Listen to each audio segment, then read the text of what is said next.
আসসালামু আলাইকুম সুপ্রিয় দেশবাসী, স্বাধীন বাংলাদেশের মানুষকে লাল টিভির পক্ষ থেকে লাল সালাম। গত প্রায় 15.5 বছর থেকে বাংলাদেশে নীরব গণহত্যা চালানো শেখ হাসিনা জুলাই আগস্ট গণহত্যার পর বাংলাদেশ থেকে ভারতে পালিয়ে যায়। ভারতে পালিয়ে যাওয়ার পর এখন সে প্রচারণার বাইরে আছে।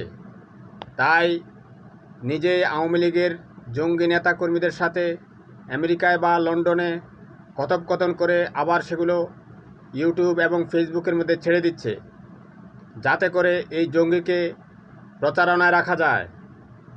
সে বলছে ডক্টর ইউনূস নাকি 26,000 কোটি টাকা খরচ করে অলিম্পিকের মশাল ধরেছে। কি হাস্যকর কথাবার্তা।